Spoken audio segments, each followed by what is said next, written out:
নমস্কার, আমি বিশ্ব মজুমদার। সোজা সাপটায় আপনাদের প্রত্যেককে স্বাগত। সালটা 2003।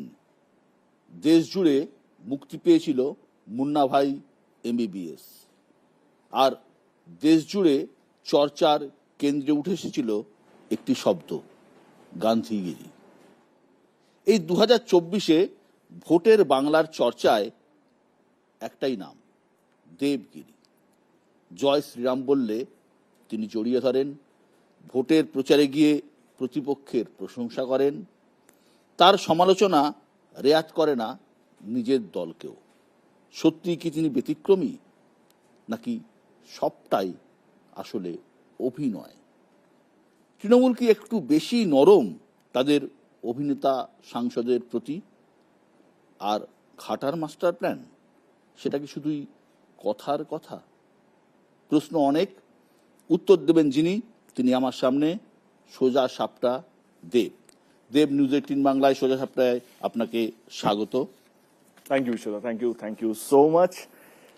তোমার এই ইন্ট্রোডাকশনটা দেখে একটু ভয়ে আছি, তুমি না কিভাবে স্টার্ট করবে আর কি। তোমার দেখছি থায়ের উপরে যে যতগুলো পেপার আছে, প্রশ্নগুলো আছে, সেটা দেখেও ভয় লাগছে। আরে না রে ভাই, তুমি যেভাবে ব্যাট করছো, তুমি দেখছি সব বলই চালিয়ে খেলছো, কোনো তোমার চিন্তা নেই। না টাচ।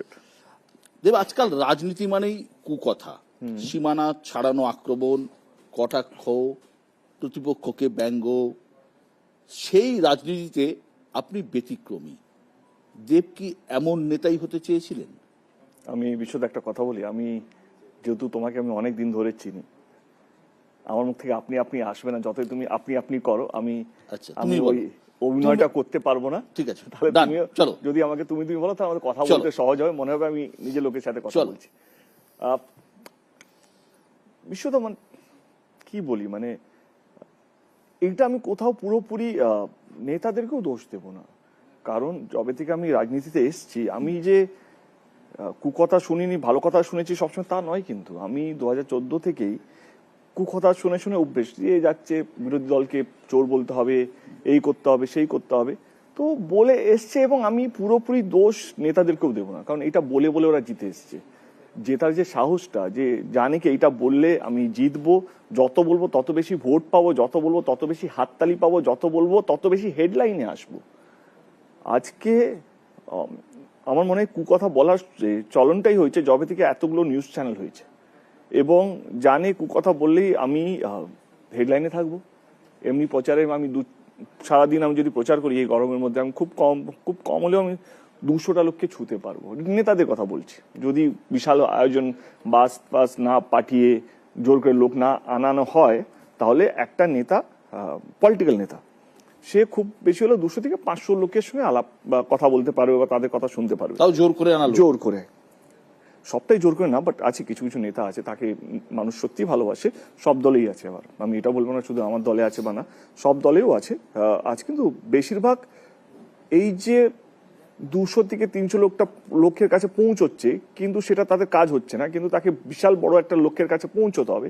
এবং যদি বাংলার কথা, যদি আমরা বাংলাতে আছি, বাংলার মানুষের কাছে যদি হেডলাইনে পৌঁছতে হয়, তোমাকে এমন কিছু কথা বলতে হবে যেটা শিরোনাম হবে, যে এমন কিছু ভুলভাল কথা বা কুকথা বলতে হবে যেটা নিয়ে হেডলাইন হবে, তুমি জানো শিরোশট আমি মাসের কাছে পৌঁছে গেছি।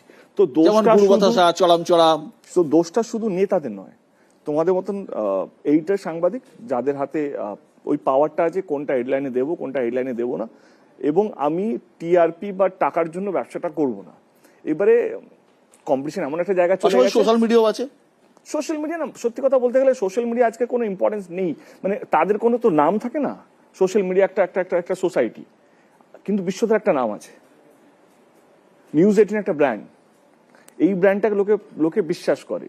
এবার তুমি যদি একটা ভুল ব্যাখ্যাকে সারাদিন যদি চালাও, ওই ভুল লোকটা কিন্তু সাহস পাচ্ছে, কিন্তু কালকে হেডলাইনে থাকতে চাই। কিন্তু সোশ্যাল মিডিয়া ডিসটাকে তুমি অস্বীকার করতে পারবে না, অফকোর্স নট। বাট আমি তো সোশ্যাল মিডিয়া এত বড়, সোশ্যাল মিডিয়া আস্তে আস্তে তাদের নিজেদের মানে কি সম্মান হারাচ্ছে। কিন্তু আগে একটা সময় সোশ্যাল মিডিয়া ট্রোল হলে লোকে সারাদিন ভাবতো, ইস আমাকে ট্রোল করলো, ইস আমি কি করব, আমাকে কি করতে হবে। কিন্তু এখন সোশ্যাল মিডিয়া ট্রোলটা একটা ফ্যাশনের মতন হয়ে গেছে। এখন জানি কি ফেমাস হলেই ট্রোল হবে, কারণ ট্রোল সোশ্যাল মিডিয়া এবং রিনাউন্ড নিউজ চ্যানেলের মধ্যে তফাৎ আছে।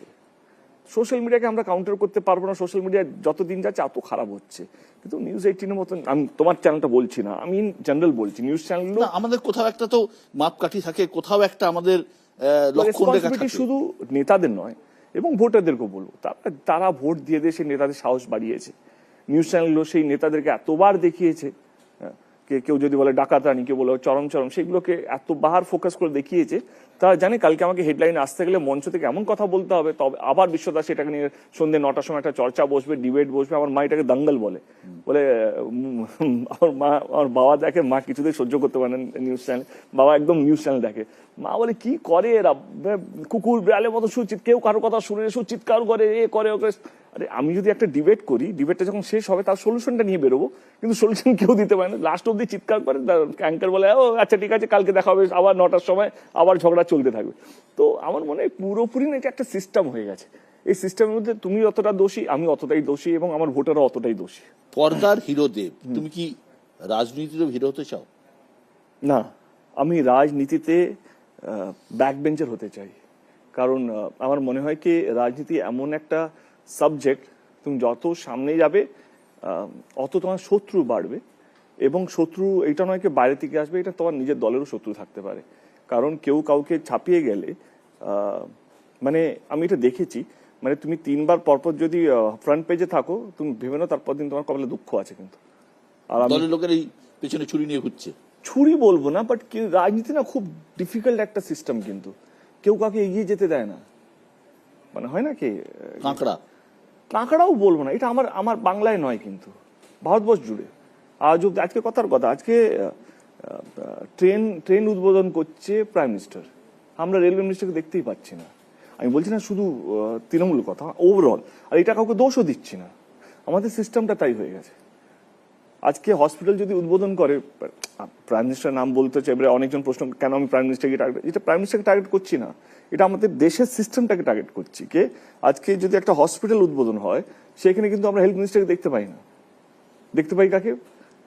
প্রাইম মিনিস্টার লেভেলের লোককে, প্রাইম মিনিস্টারকেই দেখতে পাই। কথার কথা, আজকে যদি রাম মন্দির উদ্বোধন হচ্ছে, আমরা কোনো বড় পুরোহিতকে দেখতে পাচ্ছি না, কাকে দেখতে পাচ্ছি? প্রাইম মিনিস্টারকে দেখতে পাচ্ছি। তো ইটস ভেরি ক্লিয়ার, ভারতবর্ষে পলিটিক্স, এটা কোনো টিএমসি, বিজেপি, সিপিএম, কংগ্রেসের কথা বলছি না, বা সাউথে যে পার্টিগুলো আছে সেই পার্টিগুলোর কথা বলছি না। এটা নিয়ম হয়ে গেছে কি রাজনীতির মধ্যে, যতক্ষণ না তোমার বাপের পার্টি হোক বা তোমার নিজেদের আত্মীয়দের পার্টি হোক, বা যেখানে তোমার একটা 100% তোমার পুরো পাওয়ার আছে, যদি না থাকে, যে কোনো পার্টি হোক, যত বড় বড় নেতা আছে, যারা যদি 4বার যদি হেডলাইনে থাকে, বাইরে থেকে হয়ে বিরোধী দল লাগবে না, নিজের দলই যথেষ্ট ভালোবাসা দেওয়ার জন্য। সম্প্রতি শিলিগুড়িতে একটা ঘটনা ঘটেছিল যে বিমানবন্দরের বাইরে এক ব্যক্তি আপনার দিকে তাকিয়ে, তোমার দিকে তাকিয়ে জয় শ্রীরাম বলতে শুরু করেছিল, তুমি তাকে জড়িয়ে ধরলে। আমরা সেই লোকটির কাছে গিয়েছিলাম, কি বলছে, হ্যাঁ কি বলছে একবার শুনবো। আমার খুব ভালো লেগেছে, উনি একজন অভিনেতা। তারপর গিয়ে উনি যে সৌজন্য ভাব দেখিয়েছে, আমি তার প্রতি খুবই অপূর্ব। ওনার ব্যবহার, ওনার সব কিছু, উনি খুব সুন্দর করে এসে আমাকে হাত ধরে আমার গলা জড়িয়ে ধরেছে, আমার খুব ভালো লেগেছে। কিন্তু আরও যে তৃণমূলের নেতা নেত্রীরা আছে, যে জয় শ্রীরাম বললে তারা এত ক্ষুব্ধ হয়ে যাচ্ছে কেন, আমি সেটাই বুঝে পাই না। কি বলবে? আমি তৃণমূলের প্রশ্নটা পরে দেবো। আমার মনে হয় এটা তো বেসিক, আজকে বেসিক্সটাই মনে হচ্ছে খুব অ্যাবনর্মাল, নর্মালটাই অ্যাবনর্মাল মনে হচ্ছে। আজকে একটা ছোট এক্সাম্পল দিয়ে বোঝাতে পারলে হয়তো বুঝতে পারবে। একটা সময় ছিল যেখানে জিতের ফ্যান ক্লাব আর আমার ফ্যান ক্লাব প্রচুর মারপিট করতো। ভারতী সিনেমার আগে মাথাটা ফাটিয়ে দিয়েছিল, এবং আমি জিদ্দাকে ফোন করি, কে দেখো তোমার ফ্যান ক্লাব একটু মারপিট বেশি করছে, এবং বলে ঠিক আছে চল লেটস সিট ডাউন। আমরা বসলাম, আমরা দুটো ফ্যান ক্লাবকে বললাম কি তোমরা মারপিট করো, এটা তো বাংলা ছবি, কেউ একটু বেশি করবে, কেউ কম করবে, কিন্তু ফাইট করে আলটিমেটলি বাংলা ইন্ডাস্ট্রি কোনো লাভ হচ্ছে না। আমি আর জিদ্দা তো খুব ভালো আছি, আমরা যখন দেখো হাত মেলাই, we have mutual respect for each other. তোমরা কেন লড়ছো? রাজনীতি তো এটা তুমি বলতে চাইছো? অফকোর্স এটা। আজকে আমি যদি একটা মানুষকেও যদি আমার ব্যবহার দিয়ে চেঞ্জ করতে পারি, বা আমার কথাবার্তা দিয়ে যদি কাউকে মোটিভেট করতে পারি, তো ভুল কোথায়? আর নেতাদের কাজটা কি? নেতাদের কাজ, অভিনেতার কাজ দুটো আলাদা। আমরা স্বপ্ন বিক্রি করি, যদি অভিনেতা হয়, অভিনেতা কি করে? অভিনেতা স্বপ্ন বিক্রি করে। কি আমরা এরকম নাচতে পারি, যখন গান হবে তারা সেই স্বপ্নটা দেখে আমিও নাচতে পারি। স্ক্রিপ্টেড। কারেক্ট, স্বপ্ন দেখানো। তো নেতাদের অভিনেতাদের কাজ হচ্ছে স্বপ্ন দেখানো, আর নেতাদের কাজ হচ্ছে স্বপ্নগুলো সত্যি করা।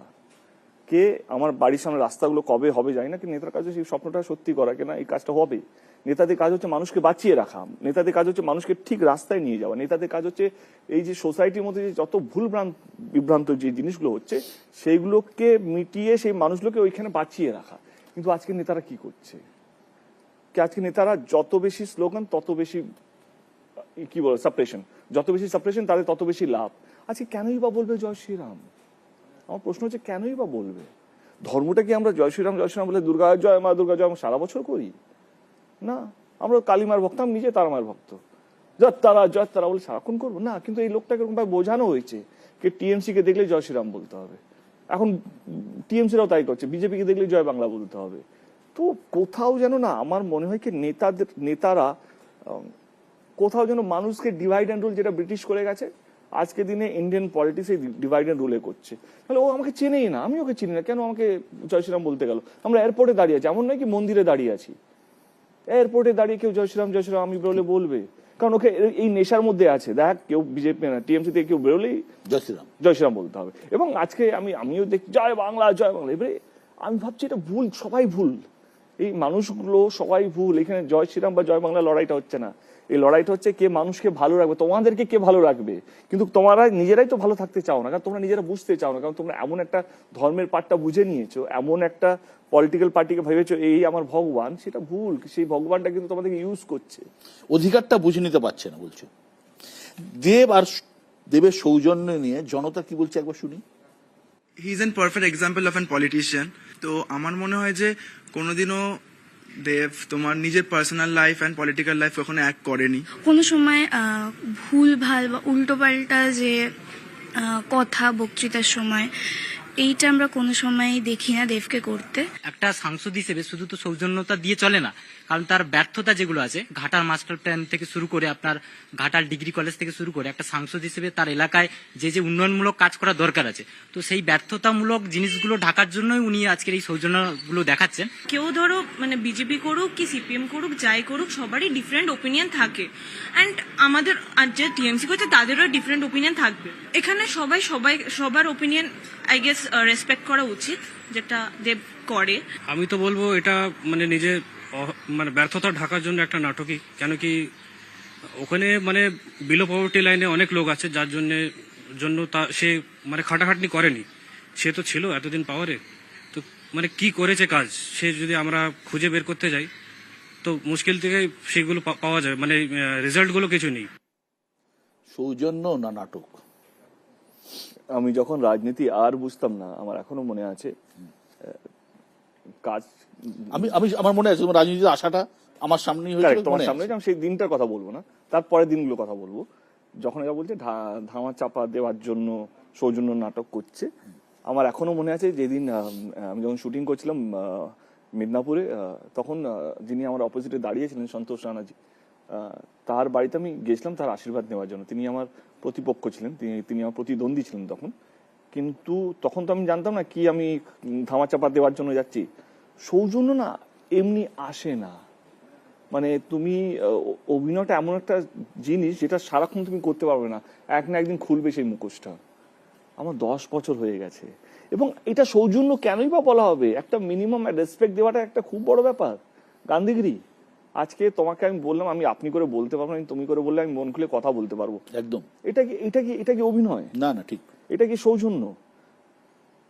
আমি কেন ন্যাকামো করব? কেন রাজনীতিতে আমার মনে হয় আমার অভিনয় দেখানোর জন্য অনেকটা একটা আলাদা জগৎ আছে, সেখানে টাচুট ভগবানের আশীর্বাদে, তোমার আশীর্বাদে, যারা দেখছেন বাবা মায়ের আশীর্বাদে, এবং বাংলা ছবির দর্শক তাদের আশীর্বাদে আমি যথেষ্ট একটা ভালো জায়গায় আছি আজকের সময় দাঁড়িয়ে। আমাকে অভিনয় দেখানোর জন্য একটা জায়গা আছে, এই প্ল্যাটফর্ম নিতে হবে না। এই আচ্ছা, আমি কি বা করলাম? জয় শ্রীরামকে যদি আমাকে টিটকারি করার জন্য বা আমাকে রাগ ধরানোর জন্য যদি কেউ আমাকে জয় শ্রীরাম বলে থাকে, আমার তাতে কি, মানে আমি ওকে জড়ানো কি আমার অভিনয়? আমার ইনস্ট্যান্ট যেটা মনে হচ্ছে তাই করেছি, এবং এইটাই তো হওয়া উচিত, এইটাই তো বেসিক। আজকে আমি যদি কাউকে কু কথা না বলি, সেটা সৌজন্য কেনই বা বলতে যাবো? আমি অনেক কাজ করেছি, সেই কাজগুলো নিয়ে বলি। আমি এমনকি হ্যালো কেমন আছেন, ভালো থাকবেন, টিএমসি কে ভোট দেবেন বলে তো চলে যাই না। I take 25 minutes on stage. এই 20-25 মিনিট কাউকে আক্রমণ না করে যদি 25 মিনিট ডিবেট করা যায় বা কথা রাখা যায়, তাহলে অন্যায়টা কিসের? আজকে দুটো লাইন বলতে পারে না কোনো দল কাউকে আক্রমণ না করে। আমি সেখানে 25 মিনিট টানা কথা রাখি, আর নিজের মনের কথা রাখি, কিছুটা নিজের দলের কথা রাখি, এবং ছেড়ে দিই দর্শকের উপর বা ভোটারদের উপর কি আপনারা যাকে ইচ্ছা ভোট দিতে পারেন। মানে পর্দা ছাড়া দেব আর কোথাও অভিনয় করে না। দেখো কি হয়, এমন একটা সময় চলে গেছে না, আমরা আছি, মানুষ ভালোর চেয়ে বেশি খুদ ধরতে ব্যস্ত। কে 90% 24 ঘন্টা দিনে যদি হয়, 23 ঘন্টা শুধু মানুষ খুদ খুঁজছে। কি করে এরকম হয়, কি করে এরকম হয়? আমার মনে হয় যে ভালোটাকে আমরা যদি চোখের সামনে রাখতে পারি বা একসেপ্ট করতে শিখে যাই না, সমস্যা সেখানে আমরা একসেপ্ট করতে ভুলে যাচ্ছি। কে না, এটা হতে পারে না। টিভি খুলে যে 99টা লোক যদি চিৎকার করে দলকে চোর বলে, ওকে বলে, একে বলে, অমুক বলে, তুমি করে, একটা ছেলে কিছু ওকে চোর বলছে, ও তাকে চোর বলছে। আমি তো বলছি এটা জেতা নিয়েই তো কথা। কে কোন, সবাই তো চিৎকার করছে জিতার জন্য, কেউ তো হারার জন্য চিৎকার করছে না। আমি 10 বছর ধরে দুটো ইলেকশন নিজের জন্য লড়েছি এবং 3টে ইলেকশন দলের জন্য হয়ে লড়েছি। 2016, 2021, সরি, দুটো ইলেকশন। তো আজ অব্দি আমি কাউকে কথা বলি নিজে জেতার জন্য। আমি নর্থ বেঙ্গলে ছিলাম কিছুদিন, এবং যেখানে যেখানে গেছি প্রত্যেক কটা এমএলএ আমাকে, ডোন্ট টেক মি আদারওয়াইজ, আমি বলে দিলাম ভুল কথা, এবারে হয়তো আমার দল থেকে আমি ভালোবাসাটা পাবো রাত্রেবেলা, বাট তারা প্রত্যেকে বলে আপনি এসছেন বলে আমি জিতেছিলাম, আপনি লাকি, আপনি লাকি, আপনি লাকি। এই সব কটা সিটে যারা জিতেছে, আমি একটাও কিন্তু কাউকে আক্রমণ করিনি, কিন্তু আমি একটাও কথা বলিনি। আমি বলেছি যদি আপনাদের মনে হয় আমার পার্টি বা আমার যে প্রার্থী আছে সে কাজ করে থাকে তাহলে ভোটটা দেবেন। এবং রইল কথা আমি কি কাজ করেছি, সেটা ঘাটালে বাইরে বসে তাহলে দেখতে পাবেন না। করোনার সময় যে মানুষকে সার্ভিস দেওয়া হয় এবং বন্যার সময়, দেখো ঘাটাল মাস্টার প্ল্যানটা তো আমার হাতে নেই, আমার কাছে। আমি আসবো, প্রশ্নগুলো আমি আগে খেয়ে নিচ্ছি না।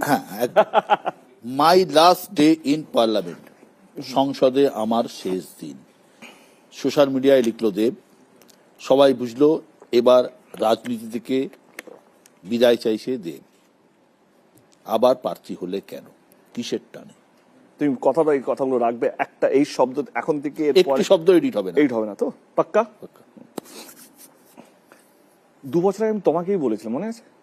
মেদিনীপুরে তুমি যখন দিদির সাথে এসেছিলে, এসপি, আমরা একটা সার্কিট হাউসে, দিদি শুনছে না, তুমি দিদিকে গিয়ে বলো আমি দাঁড়াবো না। কিন্তু তখন না আমার ইডি ছিল, না সিবিআই ছিল, না কোনো কেস ছিল। আমি 2.5 বছর আগে থেকে মাথায় প্ল্যান করছি আর আমি দাঁড়াবো না।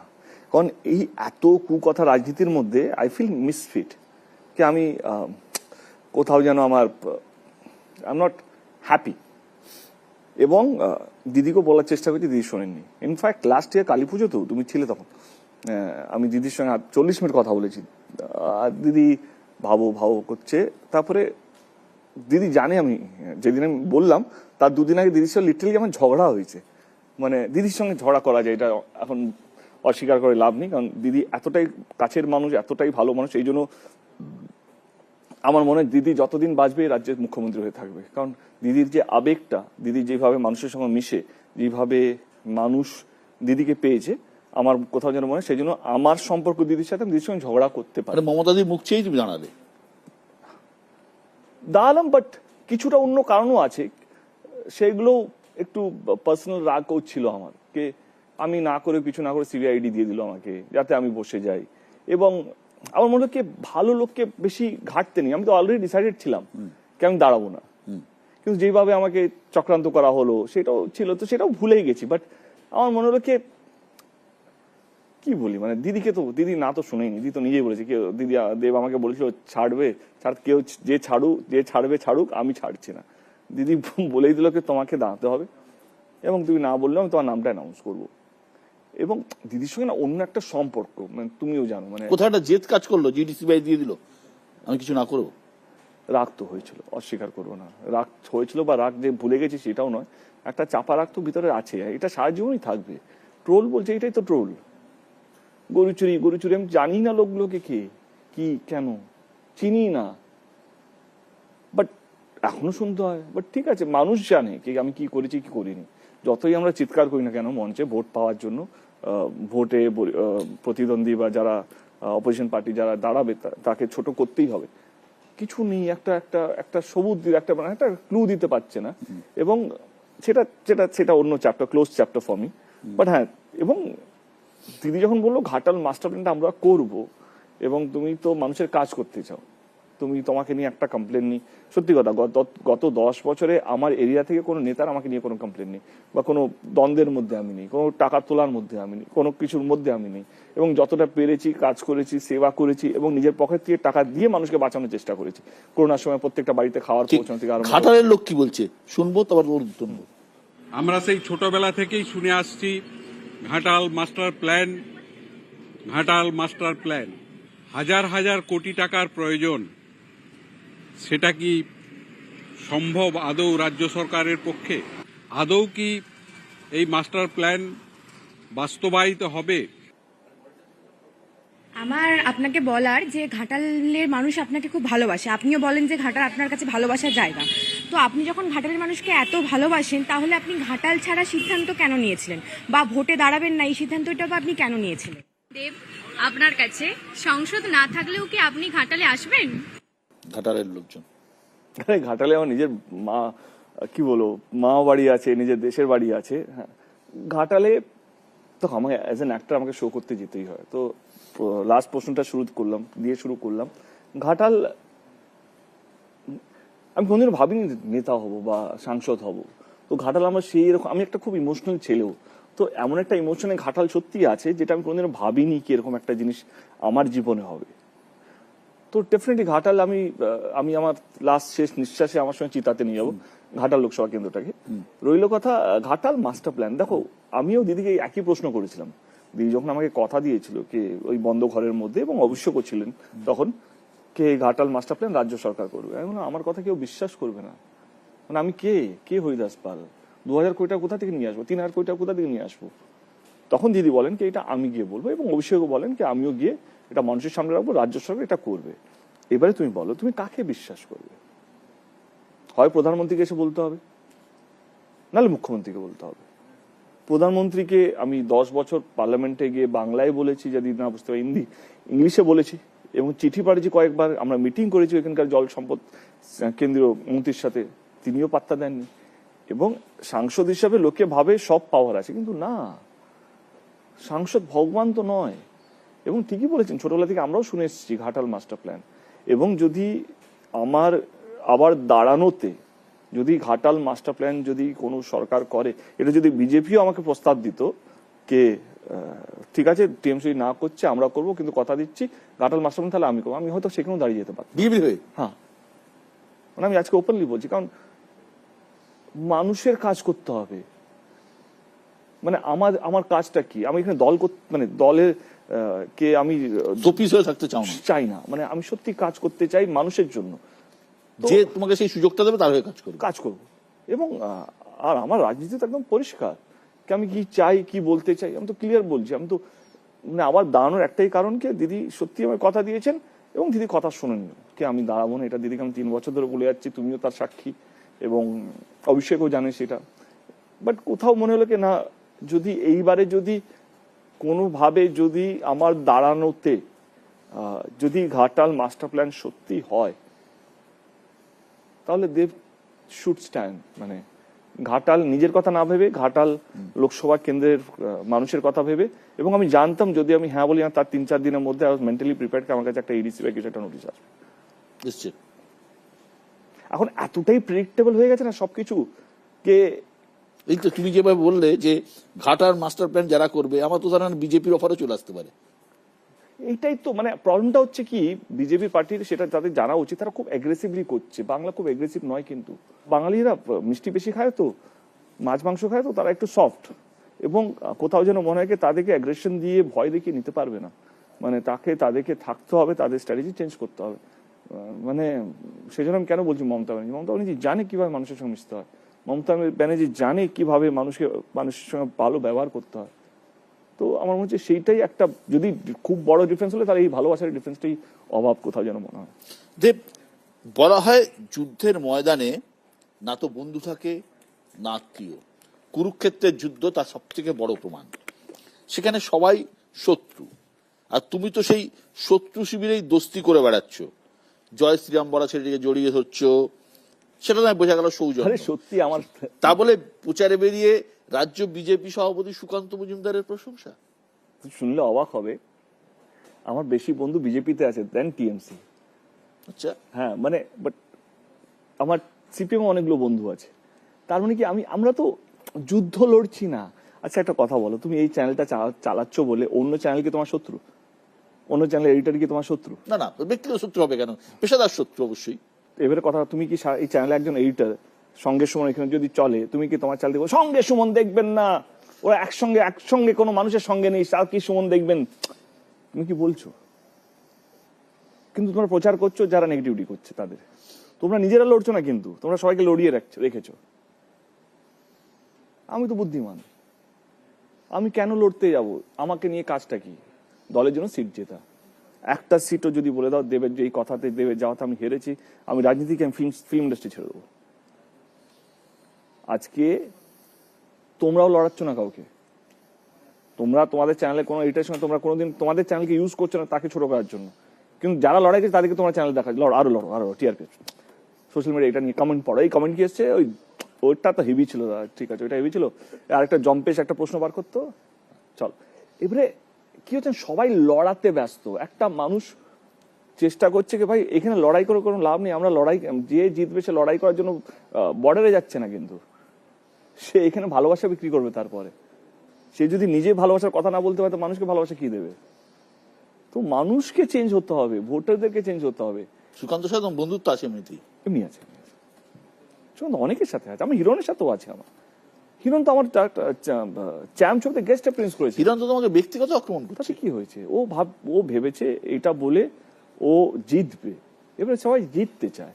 এবার তুমি কি প্রশ্ন আমাকে জিজ্ঞেস করছো? তুমি এমন প্রশ্ন রেখেছো যাতে আমার বাকি ইন্টারভিউগুলোর থেকে তোমার ইন্টারভিউটা ভালো হবে। তুমি এর মধ্যে নেগেটিভিটি রাখতে পারো, তোমার এখানে পজিটিভিটি রাখতে পারো, তুমি এখানে সৌজন্য রাখতে পারো, তুমি এখানে চিৎকার করতে পারো। এটা তুমি how will going to deal the show. এবং সেম গোজ উইথ হিরণ। ও এটা ভেবেছে কি এইভাবে ও জিততে চায় এবং জিততে পারবে এটা বিশ্বাস করে, এবং এই বিশ্বাসটা 4 জুনে ভাঙবে, নাহলে এই বিশ্বাসটা অটুট থাকবে। তার পুরো দায়িত্ব আমি ঘাটাল লোকসভা কেন্দ্রের মানুষের উপর দিচ্ছি। কে তোমরা কেমন জনপ্রতিনিধি চাও, যে সারাক্ষণ চিৎকার করে, নেগেটিভিটি করে, আক্রমণ করে? সে আজ অব্দি একটা তার দলের কি কাজ হচ্ছে সেটা বলতে পারেনি। সে আজ অব্দি একটা খড়গপুরে কি কাজ হচ্ছে সেটা বলতে পারেনি। প্রথম দিন থেকে আজ অব্দি শুধু আমাকে আক্রমণ করে গেছে। আরে ও জেতার পর কেউ আমরা বর্ডারে পাঠাবো না। কোনো নেতা চিৎকার করে, চেঁচামেচি করে, ঝগড়া করে জেতার পর কেউ বর্ডারে যাচ্ছে না। কে কত বেশি চিৎকার করবে, কে কত বেশি ঝগড়া করবে, যাতে পাকিস্তানের দুটো মালকে উড়িয়ে দেবো, এইসবের জন্য তো হচ্ছে না। এই নির্বাচনটা কে মানুষকে ভালো রাখবে। আর আমি যদি এইভাবে আমার আচরণে, আমার ব্যবহারে, আমার কথাবার্তার মধ্যে যদি আমি জিততে পারি, তাহলে আমি এটা বিশ্বাস করি, আমি বিশ্বাস করি আমি জিতবো। তোমার বন্ধু শিবির থেকে একটা প্রশ্ন আছে, বার্তা আছে। মেদিনীপুরের লোককে বারবার ধোকা দিয়ে ভোট নিয়ে আর টিএমসির ভোট ব্যাংক বাড়াবে, আর একটা মাস্টার প্ল্যান 10 বছরে 1 ইঞ্চি এগোলো না, তারপরে গিয়ে বাড়ির ছেলে বলে ইমোশনাল ভোট নেবেন, এটা ঠিক নয়। আর টিএমসি যা দুর্দশা, যে রাজনীতি ছেড়ে দিতে চাইছে তাকে জোর করে নেতা বানিয়েছে, কারণ কাউকে দেখে আর লোক আসে না। খুব ভালো, আমার ভালো বন্ধু। কিন্তু দিলীপ দা যেভাবে কথাবার্তা বলে বাইরে, যেভাবে মিডিয়ার সামনে থাকে, আর দিলীপ দা ক্যামেরার মিডিয়ার অপোজিটে অত্যন্ত সজ্জন, অত্যন্ত ভদ্র একজন মানুষ। হ্যাঁ, এবার দিলীপ দার বিষয় নিয়ে বললাম। এবার আমার প্রশ্ন দিলীপ দাকে, উনি তো 5 বছরের জন্য মেদিনীপুরের সাংসদ ছিলেন। আমার একটা কথা, ওনার কেন্দ্রতে নিজেদের দল আছে। আমার বক্তব্য হচ্ছে, এটা কি শুধু দেবের দায়িত্ব? এটা কি শুধু ওইখানকার নেতাদের দায়িত্ব কি ঘাটাল মাস্টার প্ল্যানটা বাস্তবিক করা? এটা কেন তাদের দায়িত্ব নয়? শুভেন্দু অধিকারী তো মিদনাপুরের ছেলে, তিনি তো বিজেপির লিডার অফ অপোজিশন। কি করেছেন তিনি ঘাটাল মাস্টার প্ল্যান নিয়ে? এবং আমার মনে হয় কি, আমি বাইরের ছেলে হয়ে মানে কলকাতা থাকি এবং অভিনেতা জগৎ থেকে আসার পর মানুষকে নিয়ে ভাবছি, যারা মানুষকে নিয়ে ছোটবেলা থেকে এরা আরএসএস করে বা এরা মানুষকে কিভাবে ভালো রাখবে, তারা কি করেছে ঘাটাল মাস্টার প্ল্যান নিয়ে? আমার তো প্রশ্ন সেটা। ওনার নাকি 90% অ্যাটেন্ডেন্স, 90% অ্যাটেন্ডেন্স নিয়ে উনি একবার কি ঘাটাল মাস্টার প্ল্যান নিয়ে বলেছেন? শুভেন্দু অধিকারী বলেছে আমার নাকি 1% অ্যাটেন্ডেন্স। যিনি 90% অ্যাটেন্ডেন্স নিয়ে ঘাটাল মাস্টার প্ল্যান করাতে পারেনি, আমি 1% অ্যাটেন্ডেন্স নিয়ে 100 বছরের সমস্যা ঘাটাল মাস্টার প্ল্যান সলভ করতে চলেছি। উত্তর দিন। দিলীপ দা কি করেছে ঘাটাল মাস্টার প্ল্যান নিয়ে? দিলীপ দা মিদনাপুরের জন্য কি করেছে?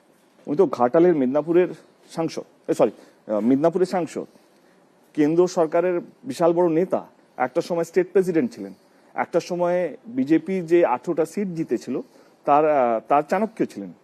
তিনি মেদিনীপুরের মানুষের জন্য কি করেছেন, তিনি জানেন না ঘাটাল মাস্টার প্ল্যান কতটা ইম্পর্টেন্ট। আমার তাহলে আমি বলবো তাহলে আমি অনেক বড় ভগবান তাহলে ওনার সামনে, না উনি জানেন ঘাটাল মাস্টার প্ল্যান নিয়ে ওনার কোনো চিঠি গেছে, তার মানে কি উনি স্বার্থপর, উনি নিজেরটা ছাড়া কিছু ভাবেননি। অন্তত আমি স্বার্থপর নেই।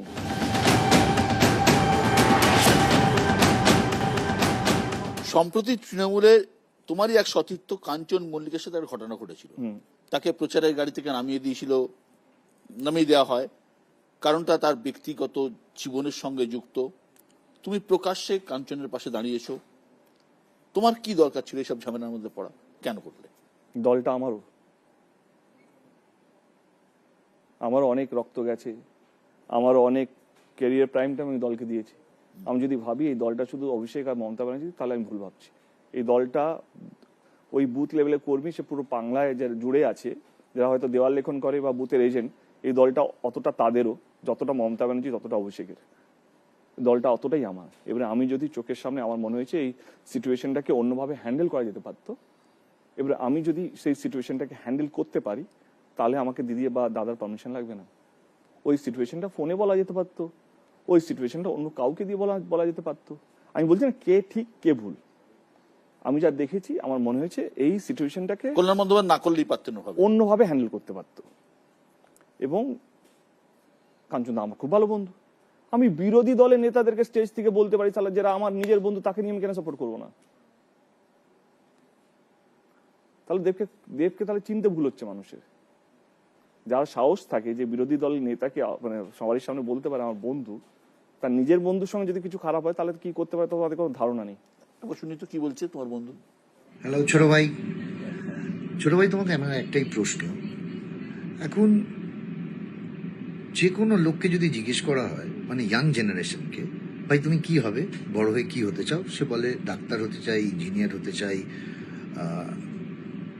আইএএস হতে চাই, আইপিএস হতে চাই, কিন্তু কেউ বলেন আমি রাজনীতিক হতে চাই।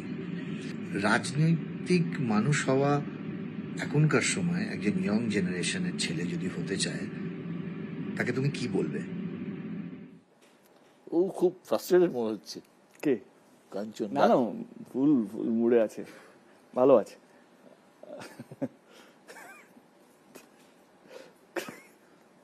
সবারই কখনো 3 নম্বর বিয়ে তো থাকে না, তো ভালোই আছে। সরি, খুব তোমার কিন্তু একটাও হয়নি এখনো। সিরিয়াস হচ্ছিল স্যার একটু এগুলো। কাঞ্চন না, সরি, ওনার মিসেস কাঞ্চন মল্লিককেও সরি, এটা এমনি জাস্ট মজা বললাম। এটা ঠিক আছে, বলো।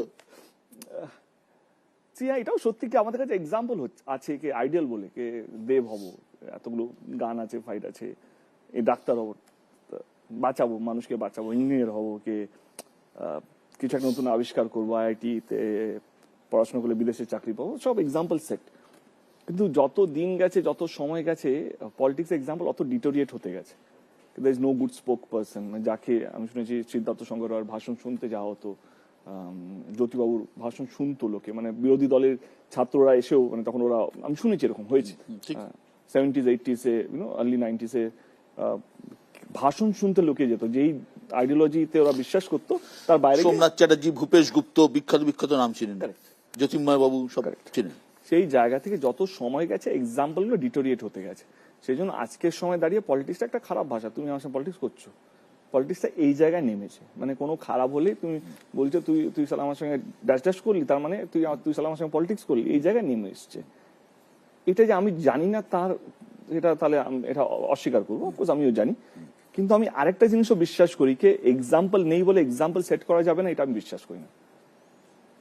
I am not here to set an example, I am here to set the basic right, কে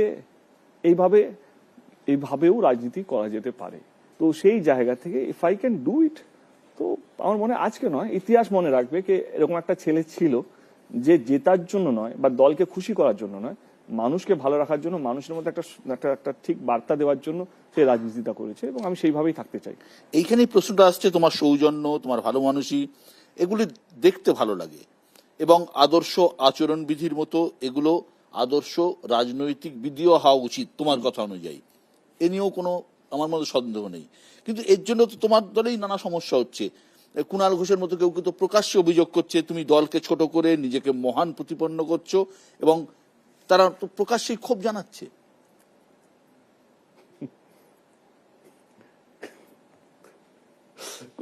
কুণালদা আমার অত্যন্ত প্রিয় মানুষ, মানে কুণালদা যেভাবে মিডিয়ার সামনে কথা বলে এবং কুণালদা যদি অন্যভাবে থাকে, কুণালদা দুটো স্প্লিট পার্সোনালিটি কিন্তু। হ্যাঁ, কুণালদা তুমি কুণালদাকে তোমাকে চেনাচ্ছি, কাকে চেনাচ্ছি।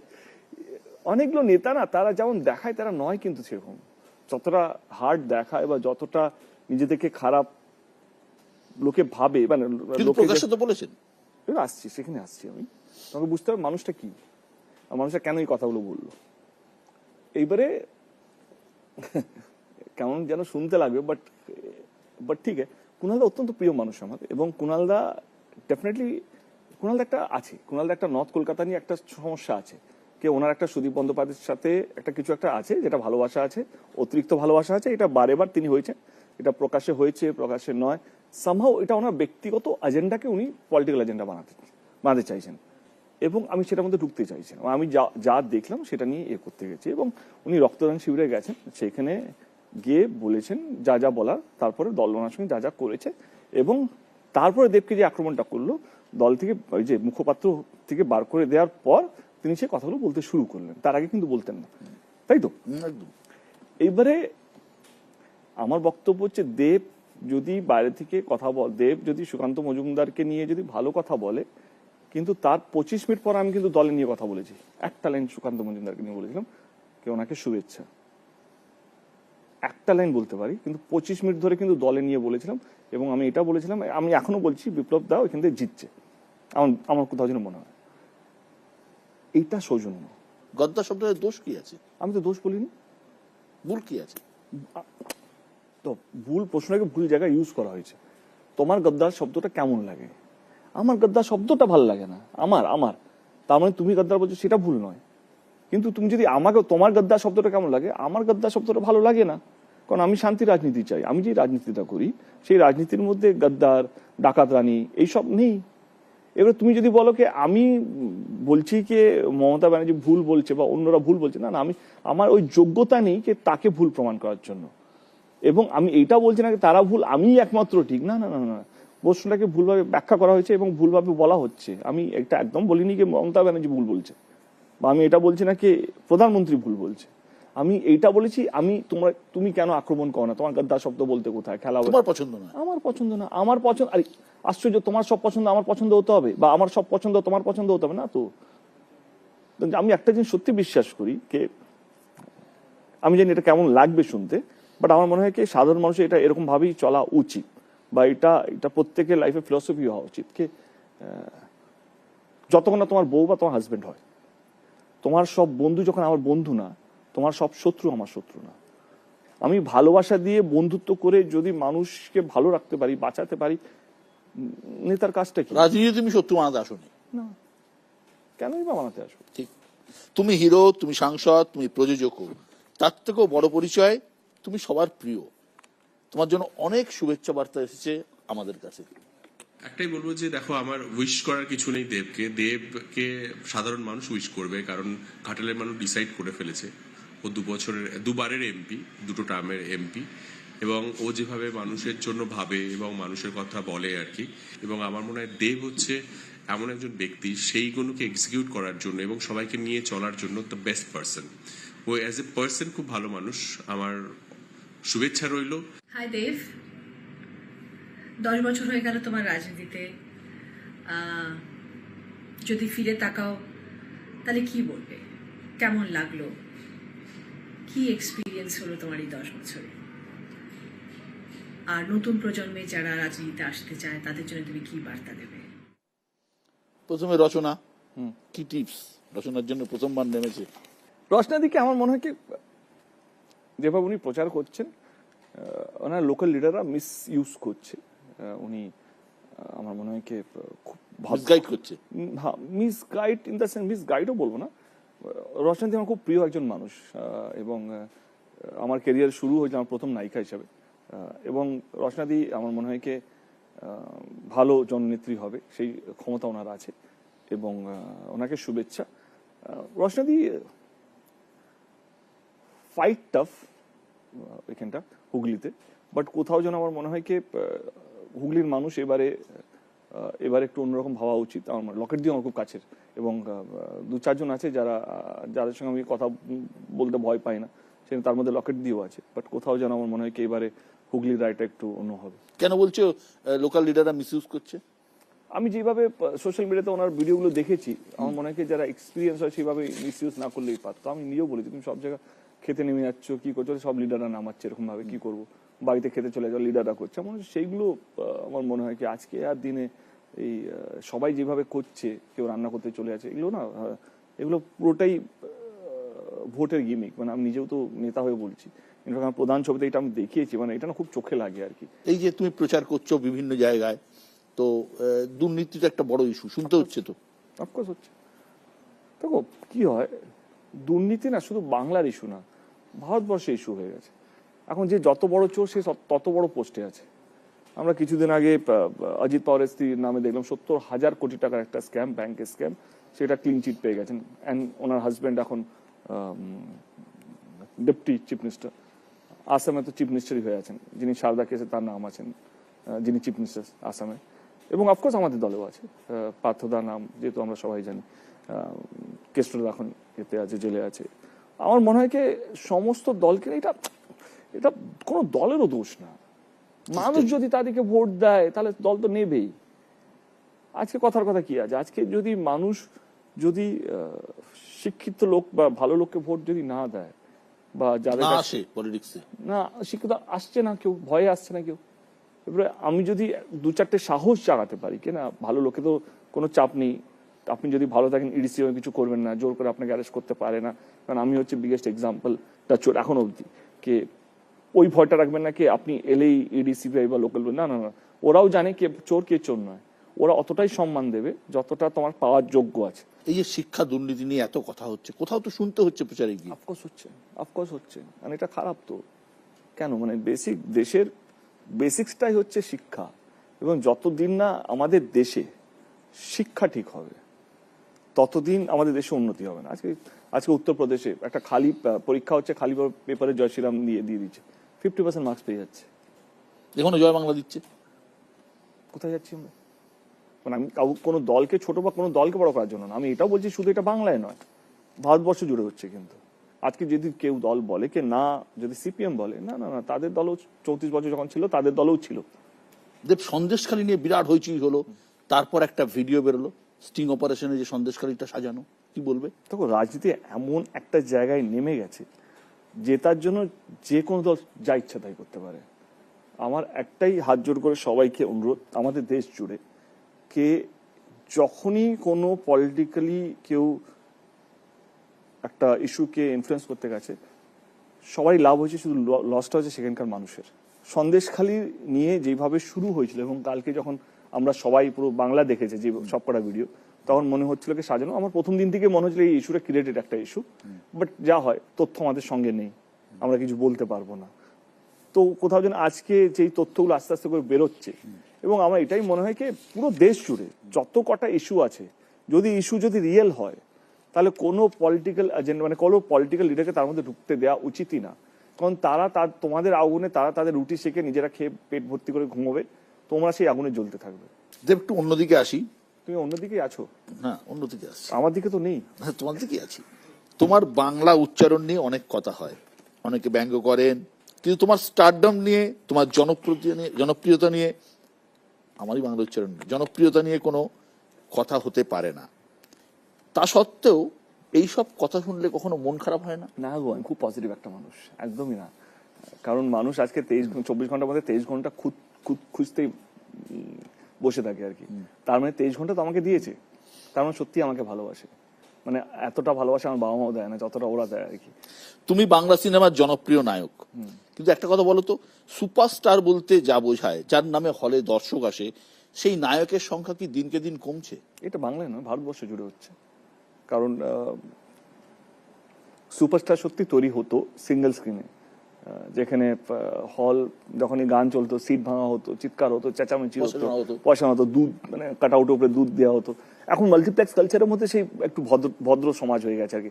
একটু বেশি জোরে চিৎকার করতে গেলেই পাশের লোকটা এই চুপ, তুমি ডান্স করতে পারবে না, চিৎকার করতে পারবে না, এবং যেই কাট আউটের যেহেতু একটা কোনো মলের মধ্যে হবে, কোনো একটা সিঙ্গেল বা মাল্টিপ্লেক্স, সেই মলে একটা নিজস্ব একটা নিয়ম আছে, তুমি ঢাক ডোর নিয়ে ঢুকতে পারবে না সেটা। এবং কোথাও যেন সিনেমার ল্যাঙ্গুয়েজটাও পাল্টেছে। মানে আজকে সত্যি কথা বলতে গেলে কে দর্শক যেই ধরনের ছবি দেখতে অভ্যস্ত ছিল, আজকে দর্শক অন্যরকম ছবি দেখতে অভ্যস্ত, এবং সেই ট্রেন্ডটাও পাল্টাবে। কিন্তু প্রত্যেক 5 বছরে শুধু গভর্নমেন্ট পাল্টায় না, প্রত্যেক 5 বছর ইলেকশন হয় না, মানুষের টেস্টও পাল্টায়। একটা সময় উত্তম কুমারের নামের আগে সুচিত্রা সেনের নাম লেখা হতো, মানে নায়িকাদের এমনই দাপট ছিল। তেমন তো দাপুটের নায়িকারও আকাল এখন।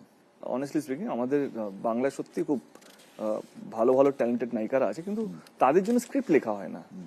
ওই সেই সময় সুচিত্রা সেনের জন্য স্ক্রিপ্ট লেখা হতো, আগে সুচিত্রা সেনকে ভাবা হতো, তারপরে উত্তম কুমারকে নিয়ে ভাবা হতো কি এই গল্পের মধ্যে সেই নায়িকার ভূমিকা কতটা বেশি থাকবে, নায়িকার মুখটা কতটা বড় থাকবে। তুমি তো নিজেও প্রযোজক, এরকম করছো না কেন? করছি তো, আমার সব ছবিতে তো নায়িকা থাকে, এমন তো না। আমি তো বিনোদিনী করছি, থাকার বিনোদিনী করছি, বিনোদিনী তো মেন নায়িকাই তো। Binodini what is Binodini? Binodini is a women oriented film করছি। কিন্তু কি হয়, একটা মানুষ যদি ট্রাই করে যায় বা একটা ফিল্ম যদি ট্রাই, সেটা হবে না। গত কয়েক বছরে হিন্দি সিনেমার বাজারে, একচেটিয়া বাজারে ভাগ বসিয়েছে কিছু আঞ্চলিক ছবি, কিন্তু মূলত সেগুলো দক্ষিণী ছবি। বাহুবলী, RRR, পুষ্পা। বাংলা ছবিতে এরকম আসছে না কেন? Because of the budget, because of the আমরা আমাদেরকে নিজেরাই মেরে ফেলেছি আর কি। মানে কিছুটা দায়ী আমাদের বন্ধু বান্ধব প্রডিউসার আছে, কিছুটা দায়ী এখানকার লোকাল প্রেস আছে, যারা সারাক্ষণ যখন কমার্শিয়াল ছবি হতো তারা সারাক্ষণ নিন্দা করে গেছে একটা একটা একটা টাইপ অফ সিনেমাকে, সোকল আর্ট হাউস সিনেমাকে মানে প্রমোট করে গেছে। কিন্তু আজকে বুঝতে পারছে সবটাই মরে যাচ্ছে। আর কিছুটা আমি বলবো কি এখানকার কালচার, মানুষ পুষ্পা দেখতে আগে যাবে আর বাংলা ছবি দেখতে পরে যাবে। আমি আরেকটা কথা বলি, বাংলা ছবি আর বাংলা মানে বেঙ্গলি ফিল্ম দুটো আলাদা কিন্তু। তো সেইখানে আমার মনে হয় কি সব মিলেমিশে আমরা নিজেরাই দোষী, কারণ আমরা একে অপরকে উঠতে দিই না। কোথাও আমরা কাটি করে দেবো হলের জন্য, শো এর জন্য। এবং আমার তো এরকম হয়েছে, আমার নিজেরই প্রোডাকশন হিরোইনকে লাস্ট মোমেন্টে নিয়ে চলে গেছে। 2 দিন আগে আমার ছবি রিলিজ হওয়ার কথা, শুটিং শুরু হওয়ার কথা, হিরোইন বলছে না আমি তো শুটিং করবো না। বাট ঠিক আমার মনে হয় কি you have to be positive. নায়িকা উঠিয়ে নিয়ে চলে গেল। হ্যাঁ, অনেক এক্সাম্পল আছে। আচ্ছা দেব, তুমি সাধারণ পরিবার থেকে উঠে এসেছো, জনপ্রিয় নায়ক, সাংসদ হিসেবে 10 বছর হয়েও গেল। জীবনের কাছ থেকে কি চাইছো, কি চাও? শান্তি, একটু শান্তি। বিয়ে করবে কবে? বিয়েটা তো জীবনে শেষ না। যেদিন মনে হবে জীবনটা শেষ করতে, জীবনের খাতা লাস্ট পেজটা লিখছি, সেদিন ভাববো কি বিয়ে করবো কি করবো না। আমার মনে হয় জীবনের খাতাটা এখন চলছে, ভালো আছে, শান্তি বলছি। অশান্তি না না, আহা এটা তুমি ভালো বুঝতে পারবে। কি বলো, বিয়ে করলে শান্তি না অশান্তি? তুমি বলো। আরে কি সাংবাদিক মানে তুমি প্রশ্ন করবো, আমি করতে পারবো না। বলো বিয়ে করলে শান্তি না অশান্তি? আমার তো শান্তি।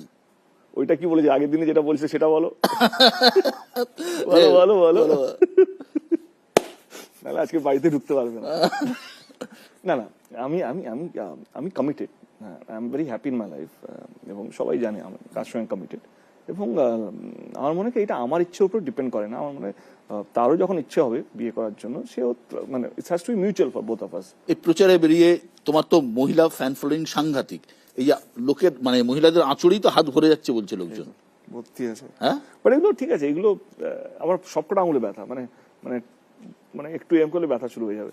বাট ঠিক আছে, আমার মনে হয় ওরা এই গরমে 2 ঘন্টা ধরে দাঁড়িয়ে আছে দেবকে ছোঁয়ার জন্য। ওরা জানে 2 সেকেন্ড পাবে বা 3 সেকেন্ড পাবে। 3 সেকেন্ডের মধ্যে যতটা দেবকে ফিল করা যায়, টাচ করা যায়, ভালোবাসা দেওয়া যায়।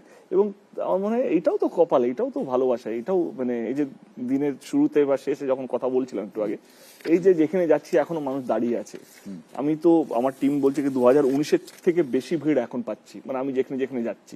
এবং 19-এর থেকে বেশি মানুষের বিশ্বাস অর্জন করতে পেরেছি, কে মানুষ সত্যি দেব পলিটিশিয়ান, দেব অ্যাজ এ পলিটিশিয়ানকে বিশ্বাস করতে শুরু করলো। মানে কেউ করুক বা না করুক, দেব করতে পারবে, দেব কথা দিয়েছে। কখনো মনে হয় না প্রধানমন্ত্রী হবো বা মুখ্যমন্ত্রী? জীবনে না, হ্যাঁ একদম না। ওরে জীবনটা পুরো হেল হয়ে যাবে। মানে আমি অনেক কাজ করার সুযোগ পাবে। তো কাজ করা না গো, মানে এই প্রধানমন্ত্রী বা মুখ্যমন্ত্রী পদটা তুমি যতই ভালো করো, সবচেয়ে বেশি গালে এই 2টো পদকেই খেতে হয়। কারণটা এটা পুরো কাঁটার সিট কিন্তু। মানে আমি যেহেতু আমি প্রধানমন্ত্রীকে দেখিনি অত কাছ থেকে, সব জায়গায় তুমি ইন্ডাস্ট্রির 1 নম্বর, সেটা কাঁটার সিট নয়। কিন্তু ওই কাটাটাও তবুও সহ্য করা যায়, ব্যথা হয় না। এখানে হাত কেটে যাবে তুমি বুঝতেও পারবে না, গলা কেটে যাবে তুমি বুঝতেও পারবে না, তুমি হাসছো, ঠিক আছে, তোমার লোক তোমাকে বিট্রে করছে, দেখতেই তো পাচ্ছি রাজনীতিতে। দেব, একটা লাস্ট রাউন্ড র্যাপিড ফায়ারে আসি। অভিনয় না রাজনীতি? অভিনয়। অভিনেতা দেব না প্রযোজক দেব? প্রযোজক দেব। মমতা বন্দ্যোপাধ্যায় না অভিষেক বন্দ্যোপাধ্যায়? এখানে আমি ডিপ্লোমেটিক। মমতা ব্যানার্জি। ঘাটাল না টালিগঞ্জ? ঘাটাল। উত্তম কুমার না সৌমিত্র চট্টোপাধ্যায়? সৌমিত্র চ্যাটার্জি। চ্যালেঞ্জ না টনিক? দুটোই। চ্যালেঞ্জ না হলে টনিক পেতাম না, আর টনিক না হলে চ্যালেঞ্জ পেতে না। হ্যাঁ, টনিক তো আগে তো চ্যালেঞ্জ, চ্যালেঞ্জ তো যে দেব অ্যাজ এ সুপারস্টার চ্যালেঞ্জ ভাই। টনিক তো চ্যালেঞ্জ। দেবের প্রিয় নায়ক কে? এখন প্রিয় বলে হয় না, প্রিয় আগে একটা সময় ছিল কি এই নায়কটা এলে ছবি দেখতে হবে, এখন সেই হয়তো বয়সটা কাটিয়ে এসছে, এখন ভালো ছবি হলে দেখতে ইচ্ছে করে। নায়িকা? নায়িকা এসেছে কেউ নেই, মানে প্রিয় প্রিয় ছবি, তার মধ্যে যে নায়ক যে নায়িকা থাকবে ভালো লাগে। জাতীয় স্তরে তোমাকে ছবি করতে বলা হলো, বাজেট নিয়ে চিন্তার কোনো কারণ নেই, পরিচালক হিসেবে কাকে পছন্দ? সবাই ভালো। তুমি কাকে পছন্দ করো? সবাই ভালো বললে বলাই যায়। আমি নিজে করবো, বাজেট যদি কোনো পরিচালনা। হ্যাঁ, ওয়াই নট। এখন যারা অভিনয় করছেন তাদের মধ্যে ভালো রাজনীতিক কে হতে পারেন? যেহেতু রাজনীতির শব্দটাকে তোমরা এত বরবাদ করে রেখেছো, এত খারাপ করে রেখেছো, আমরাই তো বলেছি। হ্যাঁ, সেই জন্য ভাবছি যাকে, আমার কাছে কিন্তু রাজনীতি কিন্তু it's a very it's a good word for me, মানে আমি রাজনীতিকে ওরকম ভাবে দেখি না। রাজনীতির মধ্যে আমার কাছে রাজনীতি হচ্ছে সবাইকে নিয়ে যে চলতে পারে, সেই হচ্ছে রাজনীতি। কে হতে পারে? বুম্বাদা। হ্যাঁ, বুম্বাদা। আর যারা রাজনীতি করছেন তাদের মধ্যে ভালো অভিনেতাকে হতে পারেন? নরেন্দ্র মোদী। অভিনয় তো ভালো জগৎ, ওয়াই নট। আমি আমার শেষ পর্যায়ে এসে গেছি। ঘাটালবাসীর জন্য তোমাকে সংক্ষিপ্ত আকারে যদি কিছু বলতে চাও তুমি বলতে পারো। আমার আর কিছু বলার নেই। আমার মনে হয় কি সবটাই যে নেতারা বলবে আপনারা ভোট দেবেন তা নয়। আমার মনে হয় কি এবার আপনারা বলুন কে আমি ঠিক না ভুল, আমার ব্যবহারটা ঠিক না ভুল, আমি রাজনীতিতে এসে ঠিক করেছি না ভুল করেছি, এরকম ধরনের রাজনীতিবিদ থাকা উচিত কি উচিত নয়। এবং আমি এইটুকু বলতে চাই, ঘাটাল মাস্টার প্ল্যান নিয়ে যে দিদি বা অভিষেক বলেছেন আমাদের ঘাটালে এসে, আমি এটুকু বলবো কি আমি মানুষের জন্য রাজনীতি করতে এসেছি। আমার বিশ্বাস 200% বিশ্বাস ঘাটাল মাস্টার প্ল্যান আমাদের দিদি আমাদের কথা দিয়েছেন এবং অভিষেকের কথা দিয়েছেন, সেটা হতে চলেছে। যদি কারো সংশয় থাকে যে এই পার্টি আবার অন্য পার্টির মতন কথা দিয়ে পালিয়ে যাবে, আমি পালিয়ে যাব না। তাহলে দেব খেলা হবে, ভালো রাজনীতি হবে, মানুষকে যে ভালো রাখবে তার খেলা হবে।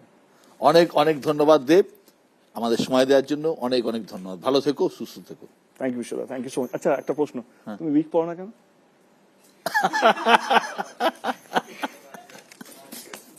এই কাট কাট।